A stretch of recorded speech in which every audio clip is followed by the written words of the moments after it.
Sustainable packaging solutions to win shoppers.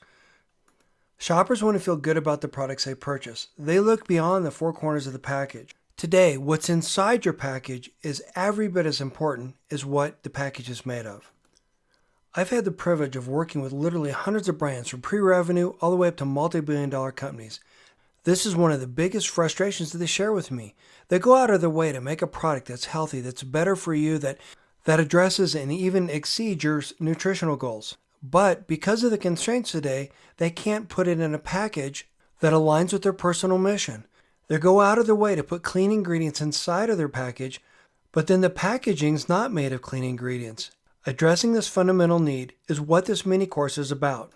In this mini course, we're going to talk about what's available today and what the future looks like for packaging, and how brands can use packaging to make a statement and reinforce their commitment to doing more for the planet and for the people that buy their products. If you haven't done so already, listen to the Brand Secrets and Strategies podcast, where I talk about this important topic on a lot of different episodes. On the podcast, I interview industry thought leaders, CEOs, and founders of successful industry brands who candidly share insider secrets and their advice with you. There's a wealth of information in these. Just a quick note before I go any further. You're going to see similar themes within these mini courses. So rather than repeating everything in each mini course, I will continually make reference to the mini course that teaches that specific skill. While I will try to include a basic understanding of the terms and the concepts, I highly recommend that you go back and take the other mini courses if you want to dig deep into this specific topic. The shopper journeys change. Shoppers want what they want, when they want it, and how they want it. If they can't find what they want with your product, then they can simply choose a myriad of other products. They have virtually unlimited choices, both online and in traditional retail. In my content, on my podcast, and in these mini courses, I talk a lot about strategies that you can use to leverage the strength of your unique brand, whether it's organic, plant-based, gluten-free, etc. Those strategies will also work with your packaging. Retailers understand that their shoppers want something more. They want products that they can feel good about, and that includes the packaging that the products are in. If you can help leverage the strength of that unique customer that goes into the store, this is what I talk a lot about, and help the retailer understand how the consumer shops and how today's consumers don't want to settle. They want products, including the packaging, that can make them feel good about their purchase. That's the story in this mini course. That's a story that you need to take to retail. Retailers want to differentiate themselves in the market. I talk a lot about how what's more important isn't the velocity of your products, but more importantly, what's in the shopping basket of your unique shopper when they check out of a store.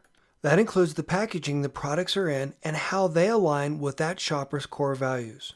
Like most health-conscious and low-cost shoppers, I go out of my way to try to find products that I can purchase that come in recycled containers. Like most shoppers like me, I'm proud of the fact that I add very little to the landfill, or at least I thought I did. This past week, I received a letter from my trash company. My trash company has the word recycling in their name. The subject of the letter is that China has stopped accepting recycling from other nations, and that's a problem. The point is this: while most customers feel good about the fact that they're putting products out on the curb in a recycling bin, the reality is that the majority of the recycling ends up in the landfill. The exact opposite of why we go out of our way to recycle in the first place. Beyond the initial shock that we're actually paying money to ship our trash overseas to another country, not to mention all the diesel and labor required to actually make this happen, we have a serious problem in this country, and it's only going to get worse. This is why I invited my good friend Kelly Williams to collaborate with me on this mini course. Together, we're working hard to make a difference by helping you understand the challenges that brands face when it comes to packaging and how you can work with us to help make a difference, to reduce what we put in the landfill, to make our healthy way of life more accessible, and to help you get your products onto more retailer shelves and into the hands of more shoppers. What does your packaging say about your brand? Packaging needs to clearly communicate your brand story, validate your brand promise, and stand out on a crowded shelf. While it's true that your packaging needs to be compelling and that it needs to capture the attention of the shopper, it also needs to clearly communicate what's inside the package. Consumers today are leery of packaging that makes bold, bright claims. This is the way that traditional brands typically market their products. and the way that they communicate with their consumers. Look at me, we're a big brand, aren't we great? This is the best stuff ever. Buy it now. One of the things that makes natural is that we don't follow a traditional cookie cutter approach to getting our products into shoppers' hands. Instead, we place more value on the products inside of our packaging than on what our package says about our products. When we communicate with our shoppers, whether it be through social media or any other method, we talk to them as if they're friends. We let them know that we value them and that we're striving to make a difference and improve their way of life, letting them know that through our actions and our words that they can trust the ingredients in our package and our brand message, the stories of our values and our commitment to our shoppers. This is why natural products are growing sales across every channel and across every category. And this is also why big brands are trying to emulate us. Today, consumers want trust and transparency. They look beyond the four corners of your package and they want to know what it's inside of it, what it's made of. They want to know how other shoppers are using your products. And more importantly, they want to know that if they buy your brand, that it will deliver on the promises that you've made. The low-cost consumer, the natural consumer, they have high standards and they're willing to pay extra for a product that meets and exceeds their expectations. This translates to your packaging. You need to ensure that what your packaging says about your brand is every bit as important as what's inside the packaging. This will continue to become more and more relevant. This is something that millennials and Generation Z shoppers are paying more and more attention to. They want products that they can feel good about. That includes your packaging. Millennials and Generation Z shoppers are the ones that are driving these changes, are the ones that are going out of their way to buy products that have missions that align with them. This includes the packaging that your products are in. An example of this is the zero waste movement. In this movement, shoppers are trying to find ways to eliminate their packaging altogether. While this may seem somewhat extreme to some people, this movement is catching on. Imagine the impact that you would have if you could capture the attention of this movement and other movements like it by providing products in packaging that is earth digestible. You'll learn more about this and why this is important in the next lesson. Shoppers can't buy your products if they can't find them. You need to make sure that shoppers can easily find your products where they shop. That's where the strategies in the podcast, in these mini courses, and in all my content come in. You need to leverage that unique strength of your shopper, the shopper that buys your products, with the retailer to help them drive sustainable sales in their store. Remember, retailers generically don't make anything.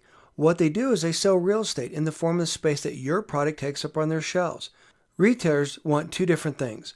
They want more shoppers in their store and they want a reasonable profit. If you can help your retail partners drive sales and compete more effectively against their competitors, that's the win-win. This is why you need help educate the retailer about the unique shopper that buys your product, that goes out of their way to buy products that are recyclable or digestible. The way to do that is to understand why consumers buy your product, why they choose your product over another product, and then more importantly, when a consumer buys your product, what else is in their shopping basket? Now, let's apply this to your packaging. How does your packaging impact or affect the way that shoppers buy your products? How does it affect or impact the way they buy other products across the store? This needs to be part of your selling story. Knowing this and understanding it and being able to educate the retailer about this and why that unique shopper is so important is far more valuable to the retailer than slotting or any of the other fees that they charge. Let me put that a different way. While yes, a retailer does make money on slotting and some of the other fees that they charge, those windfills are short-lived and they're not repeatable and they're not sustainable. What you're offering to them instead is a source of more traffic, greater sales long-term, and ability to compete more effectively in their market. This is what retailers really want, and this is how you differentiate yourself from the other brands on the shelf. This is how you become a category leader. Remember, a category leader is any brand willing and able to step up and help the retailer drive sustainable sales in their category and in their store. This needs to get baked into your brand strategy, and it needs to be clearly communicated across every aspect of your sales funnel. Your consistent brand messaging is the key to your success. Brands need to own their own story and communicate it with the same authenticity, passion, enthusiasm, and energy across their entire sales funnel, exactly as it was originally shared by the founder. Leverage these strategies to help build your brand, to help you stand out on a crowded shelf. Make sure you take the free Turnkey Sales Story Strategies course. Again, this is the foundation for everything I do. When you apply the things that you learn from all these mini courses, on top of that, this will add rocket fuel to your growth. These mini courses are designed to give you simple, easy to learn strategies that address specific bottlenecks that you're facing and help you stand out on a crowded shelf. Listen to the Brand Secrets and Strategies podcast. Subscribe, share it with a friend, and leave a review. Also, look for my weekly newsletter where I include a tip of the week, along with a business building article that's going to help you grow sales. Hi, I'm Kelly Williams. I'm the Sustainability Strategist for Foodamora Group Americas. You may not know that name, but NatureFlex is a brand that you probably should know if you don't already. NatureFlex represents a class of film materials that can be used in flexible packaging that are certified for industrial composting, backyard, marine degradable, municipal wastewater degradable. Basically, wherever this film ends up, it will be properly digested by microorganisms. And what I want to share with you today is what I consider to be true insights into understanding what are the true sustainable flexible packaging options for you, and then also how to look at this in a way that kind of coincides with other dynamics in the market that are driving the need for speed, more SKUs, all of those things, and how to look at packaging not as a cost center you have to manage, but as a profit center that you can completely exploit for opportunity. And something that's important to mention about Foodamora, this is our vision statement, and what really differentiates Foodamora from many others is that we stand on a principle that the company exists to enhance the daily lives of its customers and the people who work for us, rather than as a company that exists for and belongs to shareholders. Hence, there's a corporate culture at Foodamora to pursue long-term stability of the company rather than seeking short-term profits and nominal sales. So our profits fuel our passion, and our goal is to be in this business for 100 years, delivering safer, better packaging for the environment. We don't consider ourselves a film company. We actually consider ourselves an enabler of a global movement. And in that, our goal is to help bring all the right people together to bring total solutions to the marketplace. And we're going to talk about a few of those here. So if you're a brand, an emerging brand, you're struggling with all kinds of things. You've got opportunities that you know exist because today anyone can become a brand. But what is your strategy? How do you actually get to the market? How do you get on the shelf? How do you master an e-commerce channel? All of those things are important. But what you got to remember is that packaging is one of the most important parts of your product. That package is the identity. It is the communication. It is the advertisement. It is the single unit that allows the supply chain to manage itself. Flexible packaging is ubiquitous in society because of its benefits. They're undeniable. So you absolutely have to have a flexible packaging strategy. Most consumers prefer it. Most brands use it. It reduces cost. You can produce it in one country and ship it to another. You don't do that with injection molding or blow molding or what have you. So the benefits of flexible packaging are really undeniable.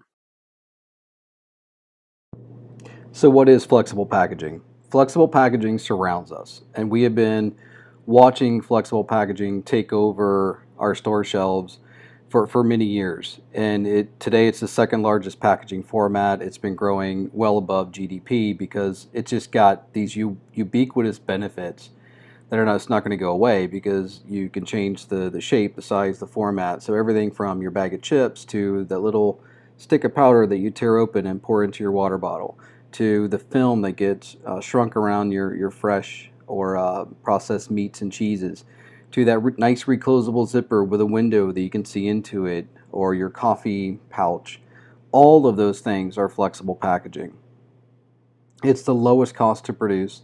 You can set up and create operations in anywhere and be able to ship effectively that material to any other location, which is very difficult to do if you're molding or creating, big containers. So if you look at just the history of the market, you went from metal and glass to then, like a molded plastic bottle, like your ketchup bottle, to now you're seeing these things in flexible pouches with spouts. So all of this is leading towards, what is flexible packaging, why is it important, and why is it so ubiquitous today? And the challenge is flexible packaging, the way it's produced, what actually gets made that then gets turned into or formed around the product itself into that final shape that you buy at the store. The process of making that really hasn't changed since the beginning. And that's going to be one of the problems I'm going to point out here as we go through this. So I mentioned that it's been growing and growing at a high rate for many years. Let's talk about why that is. So from a brand's perspective, it's a lower production cost. The supply chain efficiency and flexibility is in a whole new ball game. So you can just do things much more quickly, much more flexibly. It increases the competitive positioning and response time. So you can respond to things in the market faster this way. It allows you to tailor messages more frequently. It's got the proven ability to get higher premiums. For example, you may see a can of something at a certain price point with a certain number of ounces in it, and you see the pouch, and the pouch may actually sell for more, but actually has less product in it. And consumers are fine with that because of the benefits. So the sustainability story of flexibles has always been a strong one. It's lighter, less energy, less transportation costs. All of these benefits are there. The food preservation side, for sure. I mean, we can make food last longer this way. But that story is really not holding the way it used to. That old script is no longer digesting with consumers due to the raised awareness of the single-use plastics, the ocean waste and ocean plastics. So there's a lot of things that have really flipped the script a little bit on what used to be a great story is now not so much a good story. From the consumer's perspective, our buying power today are with people that grew up with pouches. So when I was a kid, the Capri Sun was the only stand-up pouch that existed, and now it's everywhere. So there's a generational preference, there's lifestyle benefits, easier to transport, easier to use. There's a lot of innovation and anticipation of continued innovation and what have you. And from the retailer's perspective, they have to keep figuring out how to bring in more SKUs every year. How do I put another SKU on that shelf? Well, flexible packaging gives you some new flexibility in terms of trying to stuff more stuff on the shelf, so to speak. And then certainly from a regional distribution center to the transportation logistics, obviously, if your package doesn't weigh as much, then that's a benefit. Being in the flexible packaging industry for almost 25 years and watching it develop and get to where it is today, and knowing where it was when I got into it, and listening to all these presentations as a co-op in engineering school and in the Gulf Coast, and they're talking about growth and more plastics that they're going to make and more ethylene they're going to put in a new refinery, and it was all about growth, and I'm sitting here thinking, well, when does that slow down? Like, it can't continue on, forever. So I think we're kind of at this point where that's continuing to happen. We become a true global industry when it comes to plastics production, which is why we're seeing so much plastics being produced. But in the flexible packaging space, which is a big piece of that, because flexible packaging is ubiquitous for a reason, it's kind of like we're setting ourselves up for a problem here, because the companies who manufacture the packaging itself, so the actual packaging that a brand would get, they keep getting bigger. And getting bigger isn't necessarily the answer to quick service to thousands of emerging brands every year. So if you need 5,000 pouches by 5 SKUs and you need it in 2 weeks, you're not going to get it. You can start to get it now with some of the digital printers that are entering the market, but it's going to be very difficult for you to get it. So it's almost like the industry's in a conundrum that some people see, but others feel it, but they don't realize what it is. So it always reminds me of the first automobile. So you're looking at the first Mercedes here, and it looks shockingly like a horse carriage because they built it based on what they knew. It took quite some time to realize it doesn't have to look like something that is pulled by horses. So there's two Peter Drucker quotes I think are very relevant to just thinking about this differently, which is if you want something new, you do have to stop doing something old. And it's not the turbulence that's the problem. It's how you act within that turbulence. Applying yesterday's logic to that turbulence, you're going to end up in the same frustrated space. So we definitely have a conundrum that's kind of building, and it really is around the emerging brands, the organic food market, and what it takes to service that in the right way. So as these challenges are setting themselves up between the manufacturers of flexible packaging and the emerging brands versus the large multinational brands, these dynamics are playing out almost like in a separate parallel to the other major inflection point in this market. And I like to just put it out there very quickly and say it's the elephant in the ocean versus the elephant in the room. And the elephant in the ocean is the ocean plastics that everybody's talking about, that everyone feels the reality of that. So perception is reality, and it doesn't take too many of those images to really feel horrible about it. And I just don't think anybody realized in time what this throwaway society was leading towards. And as the developed world starts getting access to packaged consumer goods, they're not getting their laundry detergent, for example, in a big bottle from Costco. They're getting it individual units in a sachet that ends up basically not going to a good place. So as these polymers that are made that are low cost and made in the billions and billions of pounds just became such a convenient way to do all the things that we've grown familiar with and enjoy today, have actually now become this big problem. So as we've continued to build this capacity to make these plastics, we're really kind of wrapping our planet in plastic. For example, from 2000 to 2010, just in that decade, we produced as much plastic as the previous century combined. So over 300 million tons a year, and at least a third, some say half of that is used for single-use plastics or single-use packaging. So this is the packaging that really has no place to go after it delivers that product to the consumer, and the consumer uses it. There's a lot of pressure on that consumer to do the right thing with it, but it ultimately serves no purpose from that point.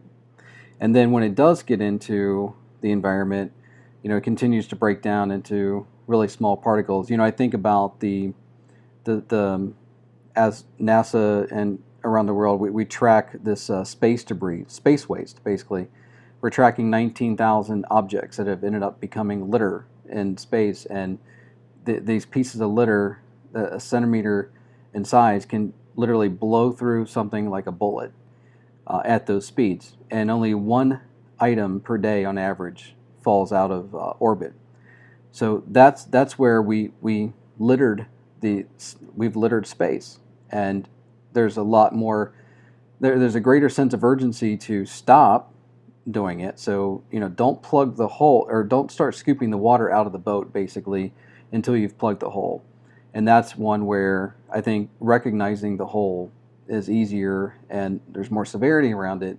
But we're doing the same thing here. We're letting plastics basically circle our planet, not from space, but from the oceans and the rivers and the forest and everything else. It's just the reality of the situation. And that has a lot of people highly energized around what do we do about it, right? That's the key question. What do we do about it?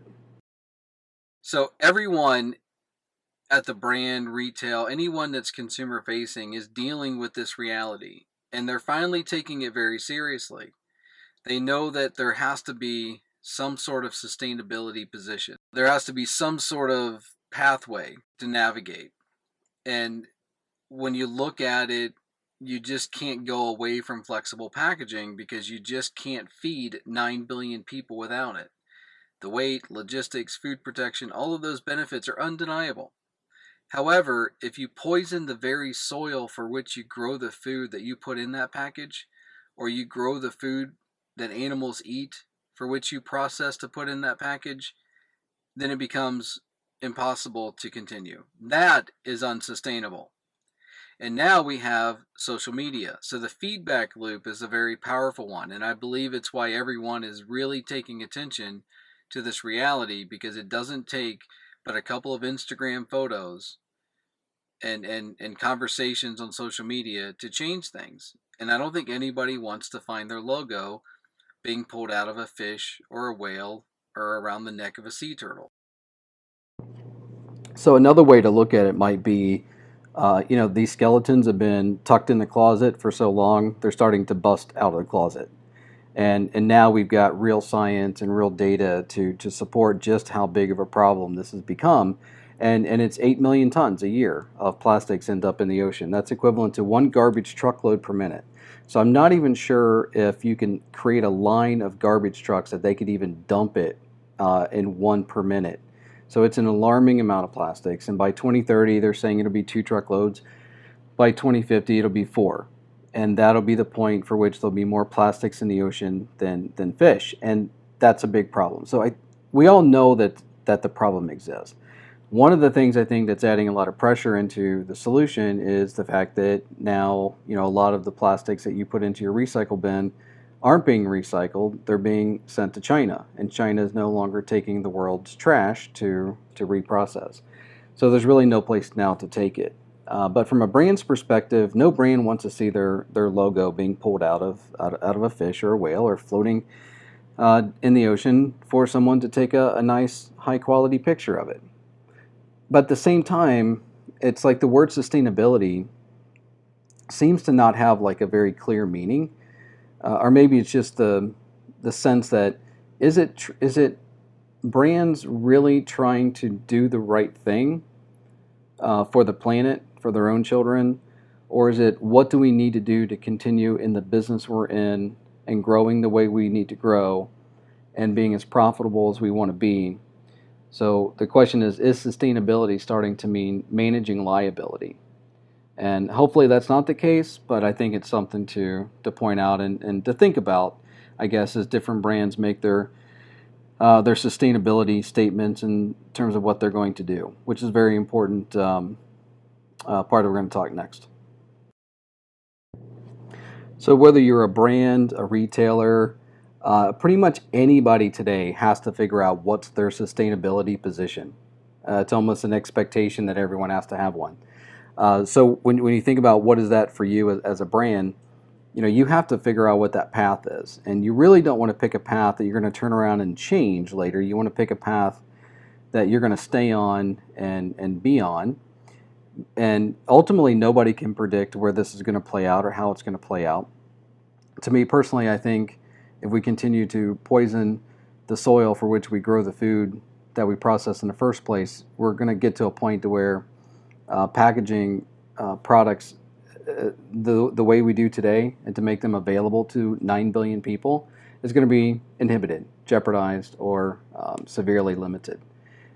However, those are all predictions. So ultimately, I think the point of this slide is to remind everyone that the consequences of no action or the wrong action, all of it is extrapolating what you think the future is going to look like. But ultimately, the consumer owns all of our companies. That's the key point here. The consumer owns our companies, and perception is reality. So that perception of whether we're doing the right thing or not doing the right thing ultimately comes down to them. And it's always been that way, and it's always going to be that way. So with all the talk lately about recycling and a lot of consumer products companies making statements that they're going to be fully recyclable by a certain year, it sets up a bit of a fallacy. If not a fallacy, it might even be a fool's errand. And the definition of a fool's errand is to pursue a fruitless mission or undertaking. So let me explain what I mean by that.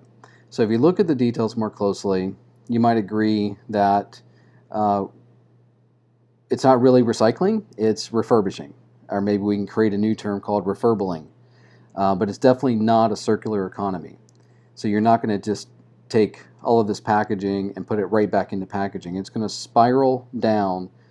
So it's more of a downward spiraling non-economy that is trying to suck into it billions of single-use trash items that are never going to more than partially find their way there and to be converted into something.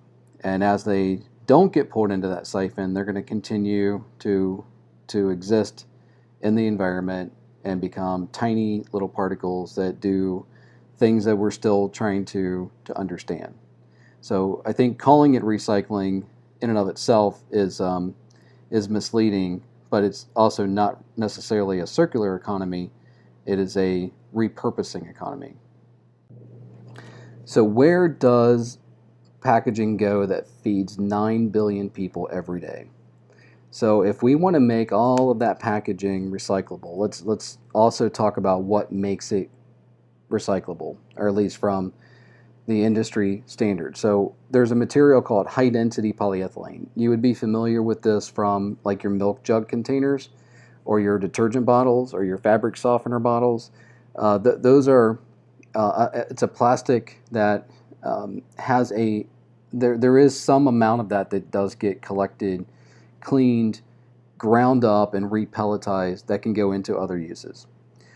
The problem with film is film can't be sorted properly to go into it, and even if it were, it doesn't run in that equipment very well. It could actually bind that equipment up. It could damage that equipment.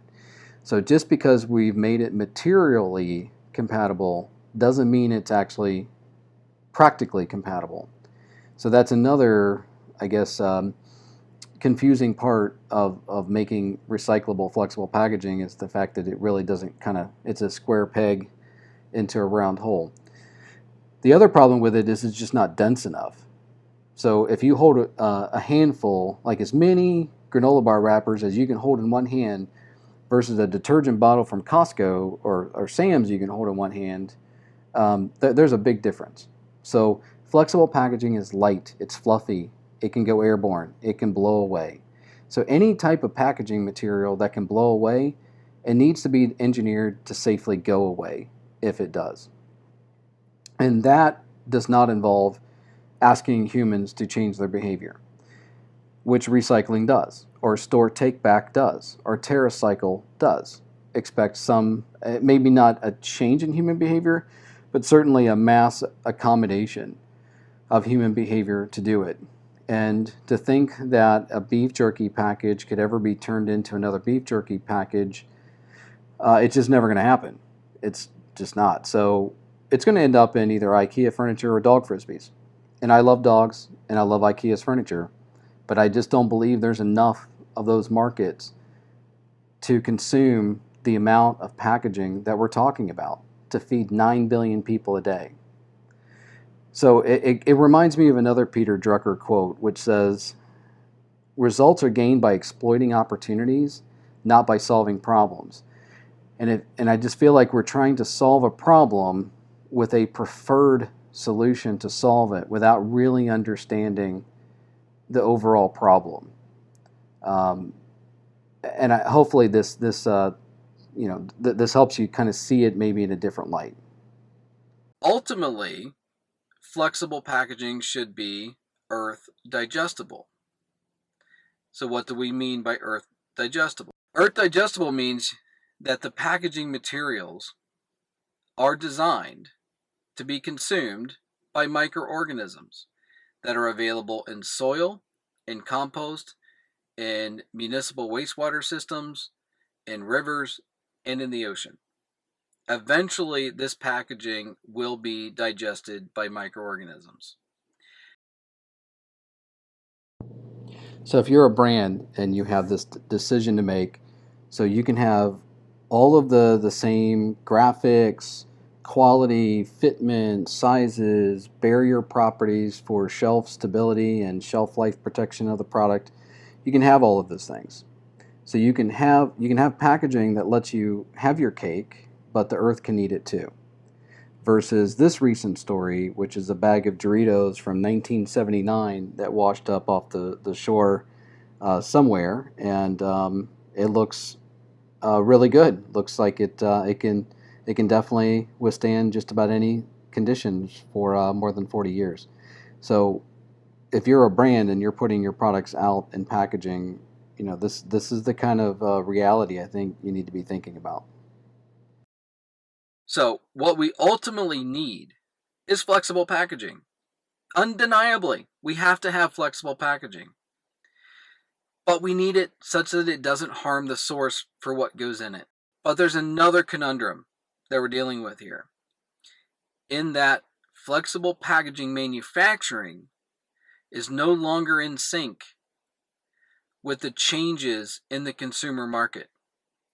So there's a disconnect between the structural supply chain and the consumer-driven value chain. And the fourth thing that we need is to realize, just like with supply chain, when supply chain focus first started after 9/11, there was a cost to supply chain management. But since then, it is widely understood that supply chain is a profit center in how you manage it. It is no different with packaging. We spend far more time individually, undividedly, interacting with packaging than we do listening to radio commercials, watching television commercials, or literally letting that ad on YouTube go more than the minimum that we have to watch it, and then we click out of it. But we do interact with packaging. Packaging is the perfect way to create a profit center because it can communicate, it can create call to action, it can raise truth to power. I'm going to explain that more soon. So those are the things that we actually need. So when we talk about the disconnect between the structural supply chain for flexible packaging and this consumer-driven value chain that I'm describing as being different, it really starts with looking at emerging brands versus established large multinational brands. But regardless, growing a brand today, the only way to grow a brand is through sales. And the only way to grow sales is by the continued development of SKUs. It took 20 years for Gatorade to come out with the fruit punch flavor from the original first two. Today, that it seems crazy, 20 years, but that can't happen today. So today, you've got to continue to bring new SKUs to market. And it's painful for everybody involved. It's painful for the packaging manufacturer. It's painful for the co-packer or the contract manufacturer, for the brand itself, for the distributors, the supply chain entities, all the way down to the retailer. It's painful. So we've kind of gone from this previously, let's say, a manageable headache to now this incapacitating migraine without realizing exactly what's happening to us, right? So I always think about, it's not the time value of money. Every project is behind schedule. Every new product launch is behind schedule. What needs to be produced is always behind schedule. So it's not the time value of money, it's the money value of time. And another appropriate Peter Drucker quote is, time is our scarcest resource.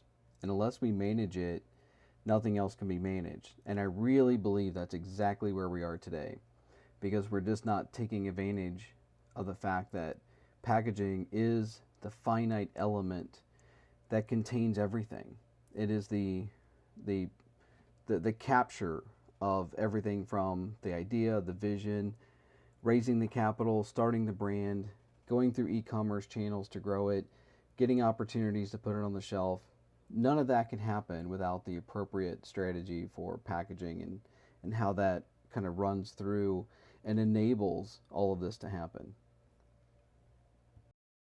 No brand, small, medium, or large, there is no brand that actually has a project ahead of schedule. Everyone's behind schedule. They need packaging, and they can't get it. Why? Because here's the supply chain. So this is really written for the larger CPGs. So which for the most part, they outsource a lot of what it takes to. They don't always manufacture the product. They're increasingly outsourcing that, the packaging, everything. They're really focused on the brand management. So brand management outsources to design and marketing, and they have to go through hundreds of ideas to take the few that is reasonable to go to the next step, which is prototyping, where they're going to do 50, 500, 5,000 of something in a package to take to shows, to consumer panels, to whatever they do to come up with a few they're going to go to market with. And that process is an iterative process, because today, obviously, you can't take hundreds of ideas to market, right? Well, no, today you can't. In the future, you will be able to, because you have to be able to. But today you can't. So that process is easily half a year. By the time it gets to the contract manufacturer, the packager, or even if that happens to be internal, by the time you get to that point, you're going to order the raw materials to make the product. You're going to order the packaging. When you order that packaging from this list of increasingly bigger companies, they're going to order their raw materials based on your job.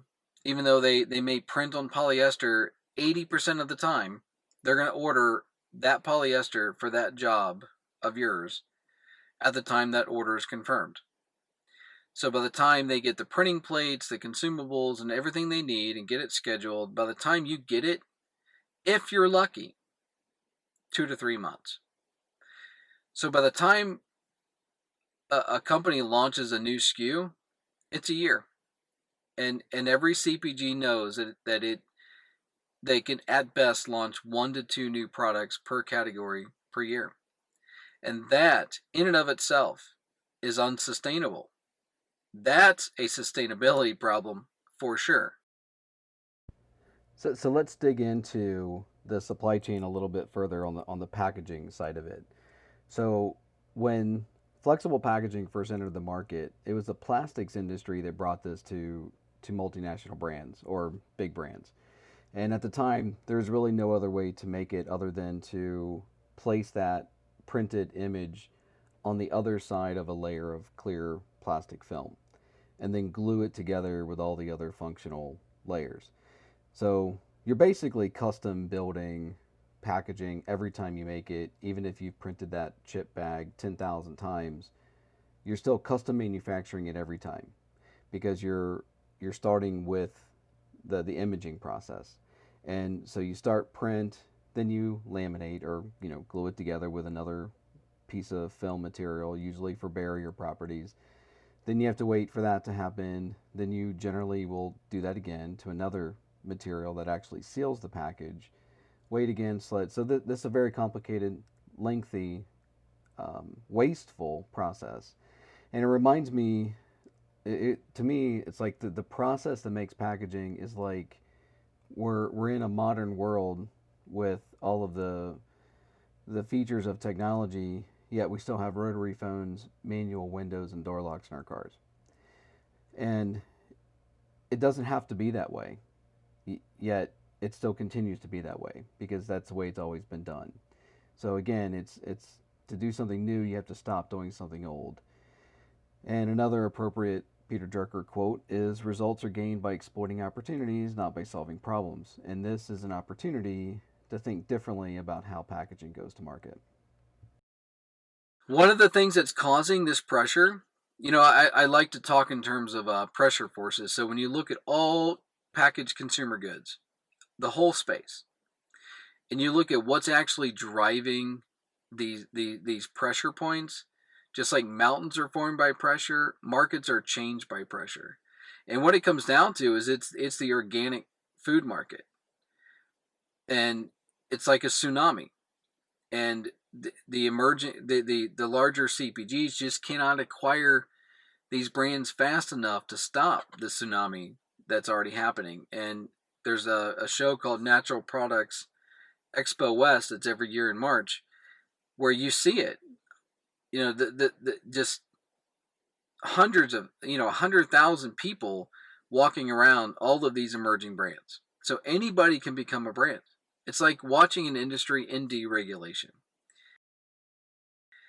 And when you look at the amount of brands that are being accumulated by the larger CPGs, it's quite fascinating, but that's just a portion of what's happening. So they're accumulating them, yes. And it's interesting because they don't talk about the fact that they bought them. They don't brag about the fact that they bought them. And they generally let them continue to run themselves the way they've been running it. It's more like they captured a unicorn and they're studying it with lab notebooks and white scientist coats, and they're just watching and trying to understand the secrets to their success, because that's what it takes, right? But they're never going to fully overcome that tidal wave that's coming. And from a packaging perspective, if you look at the organic growth since 2007, just from 2007 to 2016, that's $47 billion. Today it's well more than that. I think we're at 52 or 54 billion just in the United States. So let's just go to 2016. We'll say $47 billion. Let's say the average unit price on the store shelf is $3. That tells us how many packaging units we're talking about. Let's say that 35% of that is flexibles. That tells us how many units of flexible. Let's say the average price of that package is 15 cents. Granted, a bar wrap is going to be much less. Pouches could be more. It doesn't matter what that number is. We can make it whatever you want to make it. The point is, at 15 cents, you're looking at $800 million worth of packaging that's largely being outsourced to Asia. Not because they're faster, not because they're cheaper, but because domestically, no one can do 5 by 15,000. 5 SKUs by 15,000 pouches each is a difficult thing to get, and certainly a difficult thing to get quickly, because the monetary value of that order is just not enough to move a needle when the converters that are in the market today keep getting bigger and bigger and bigger. So the percentage of their sales to service you keeps getting smaller and smaller. Yet, you have the majority of the market growth. The major CPGs don't. So what we're going to start seeing more of, because inevitably this is the only way the supply chain can keep up with this new consumer-driven value chain, is to think about all of those things that a brand needs, ideas, trying new things, and speeding that up. The only way that can happen is because you're not going to take away the need for the contract packager. So the co-packers are an essential part of the supply chain, and the growth in that market is testament to that reality. However, you got to get to where the packaging manufacturing does all of those things. It creates new artwork. It helps support new ideas, prototyping, all the things that a brand needs to go from the first step of ideation to the first step in test marketing to the support of ongoing sales. So that, to me, that's where the flexible packaging manufacturers got to be thinking in terms of providing all of those functions, and it makes sense because to do something new, you got to stop doing something old. So this is about doing something new, and there's really only two basic functions in business. Again, another Peter Drucker quote, which is marketing and innovation. So the marketing has been changing. The innovation is just lagging behind to keep up with what marketing is demanding. So another point that should be made in terms of how do you do this faster? How do you support brands' ability to launch new ideas faster? A big part of that is just realizing where this industry came from. So today, every time you grab, not every time, most of the time, you grab a package. That package, the printing ink is on the other side of a piece of film. So it's called reverse image printing. So you're putting it behind basically a windshield of plastic. And that plastic also serves as a functional component to the package. So right there, I've now mixed together the functional packaging from the package decoration, which goes back to the unfortunate, complicated process of starting with printing and going through all those steps, right? So if you look at where all this came from, the plastics industry brought flexible packaging to the major legacy brands. And at the time, that was the only way to put it together. So that's the way it's put together, but it doesn't have to be that way. In fact, you're seeing in many segments, year-over-year increases in what's called surface printing, where you create the packaging material ahead of time. So I call it the Fedex Kinkos model, right? So you've already made the material you're going to print on. You've got these neat stacks of reams of paper, and you realize when you think about it that way, there aren't that many combinations that are needed for the vast majority of the food packaging space. So that becomes your ream of paper. You grab it and you surface image it at the last minute because, again, your customer doesn't know what needs to be printed until the last minute. And you protect that ink with an appropriate coating, or what's called an overprint varnish. Well, when all of this got started many decades ago, there weren't those coatings. Those products didn't really exist. They guaranteed that the ink wasn't going to rub off. Now they do. So now we actually have good solutions to allow you to do those things, and it eliminates a tremendous amount of waste. These operations are just waste generators because you have to set so many things up, where now you're just basically taking something that's already made at an economic scale and eliminating generally a layer of material each time, and I'm just simply imaging it and then protecting it and getting it out the door. And this is where it matches up really well with digital print technology. And there are a growing number of flexible packaging manufacturers that are doing this now and setting themselves up regionally to offer this type of turnkey service, but it really fits well. And now we're starting to get ourselves closer to where now packaging can become a profit center. So in this particular market, there's always been this focus on speed. Go faster, faster, faster. Well, speed always implies that there's a distance to be covered, but it's really not speed. And I mentioned it before, it's not the time value of money, it's the money value of time. So the important question isn't how fast can you run, it's how long does it take you to do things. How long does it take you to take an order? How long does it take you to process the order, to get your end of manufacturing lined up, to actually complete the job and then to ship it? So that's what it's all about. But speed does still matter in terms of geography. So if you're trying to service the entire continental United States from one location, yeah, speed matters. But if you think about it in terms of where is food actually being packaged, you'll realize that it's pretty well aligned with where people live, which is no surprise. So if you had capabilities in all of those key areas, you can actually make packaging quickly enough to where, let's say, the Sweet 16 is determined on Sunday night, the NCAA men's basketball tournament. So you know who's in the final 16 by Sunday evening, and now you can actually have packaging in those 16 school areas as well as coast to coast by Wednesday, because you're able to disperse not rolls of printed packaging ready to be put on a piece of equipment to fill it, but you're sending artwork to these key locations that can then execute that packaging in virtual real time and be able to get it out. And the only way you can do that is with digital thought process. And what digital also allows you to do is to start moving down that path of managing the supply chain at the actual unit level because of what's called variable data printing.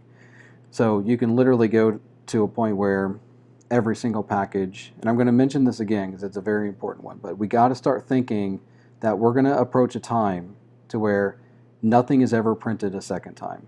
Every single thing that is printed will be the first and last time it's ever printed.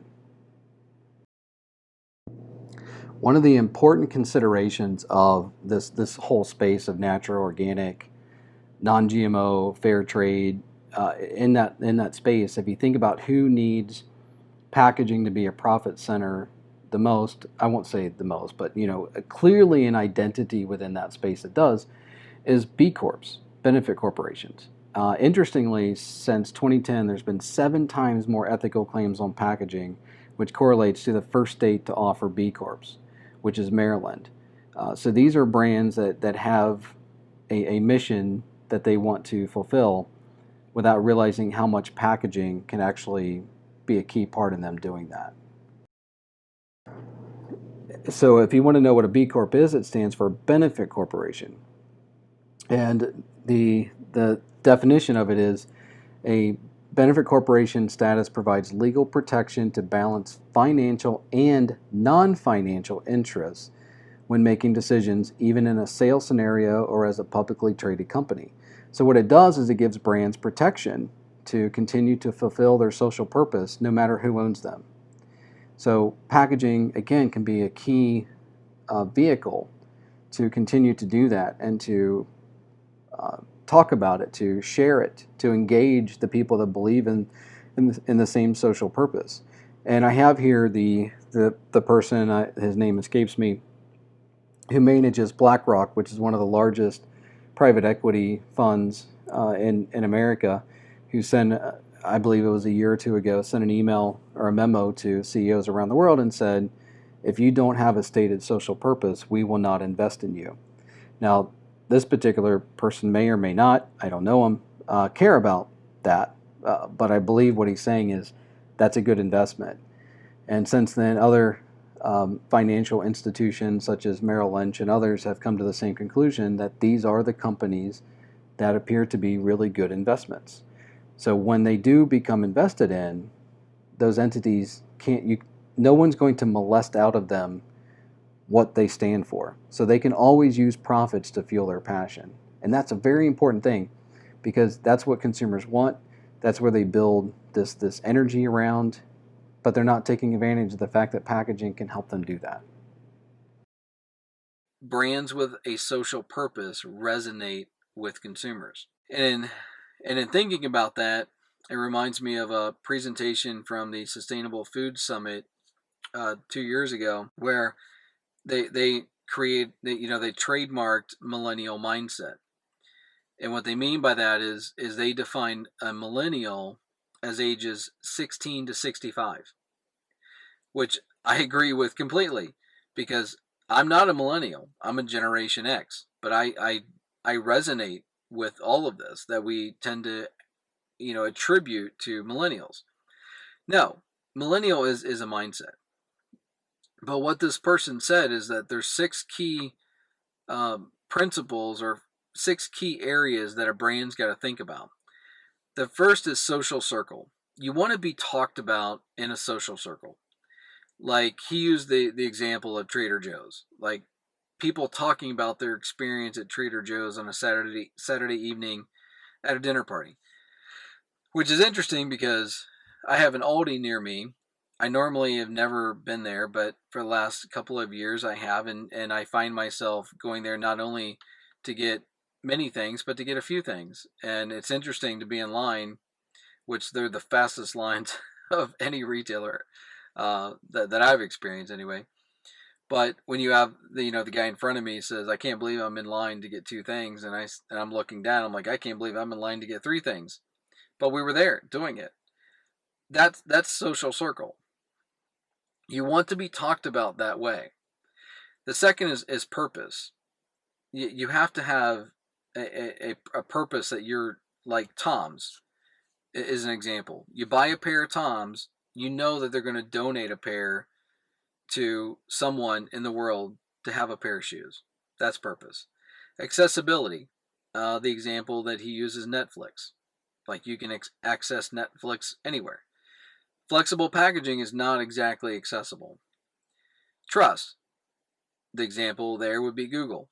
We trust Google to get us what we need when we need it. Innovation.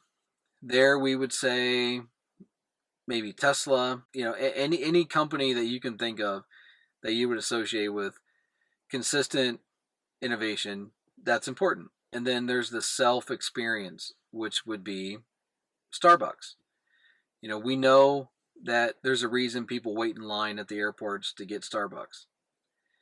It's a personal experience. But the key to this is you have to have not only SKUs to continue to survive, but you have to be thinking about these things. And one of the other messages that I got from this presentation was,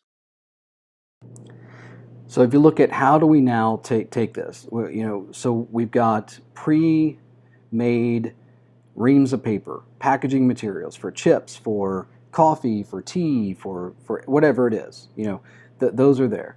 And now we want to actually look at packaging as a profit center. How do we do that?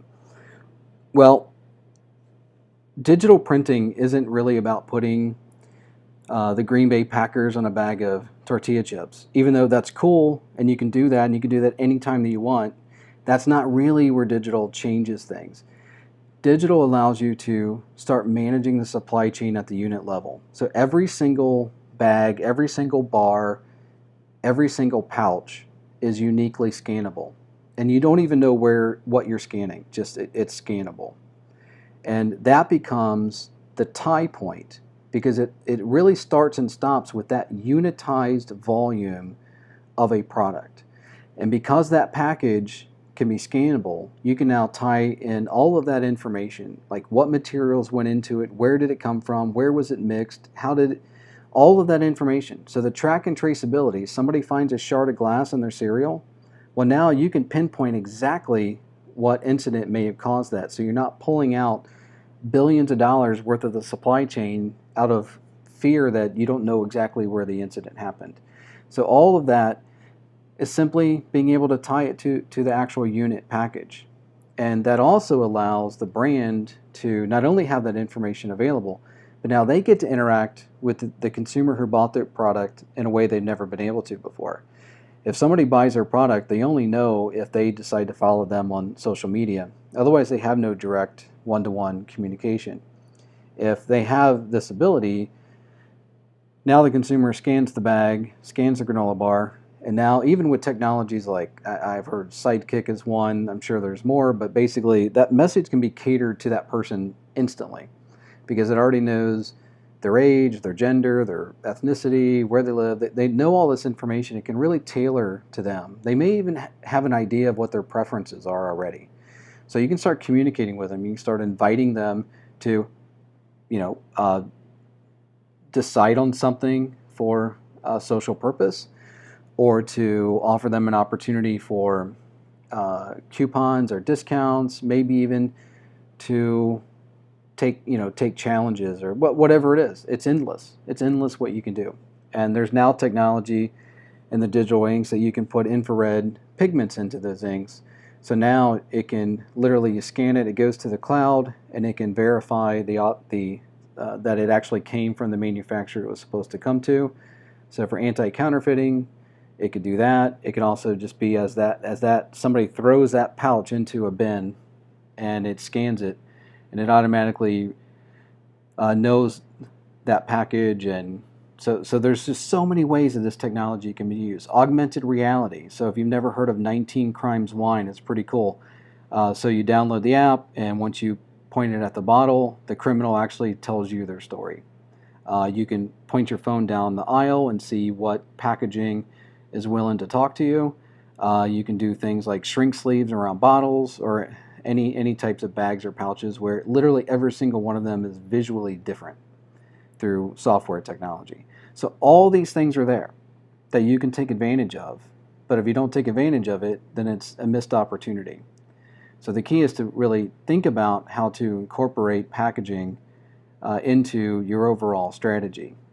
And it's basically free advertising because you have to have it anyway. And I talked before about, we don't really watch TV commercials. We don't listen to radio ads. We click past the first opportunity on any type of commercial on YouTube or anything else. But we handle packaging a lot and often. And generally, people will busy up everything on that bag or on that pouch because you just can't leave dead space. So why not think about how to offer cross-promotion, sell advertising space. All of those things are possible today if you know how to go about taking advantage of it. So hopefully this helped you get an understanding of what flexible packaging is, what some of the dynamics are that are occurring. Certainly on the sustainability side, a way to really decide, which path do I want to take, but also not worrying about the cost of it, because the future of it is going to be a profit center anyway. So don't get wrapped around the wrong axle.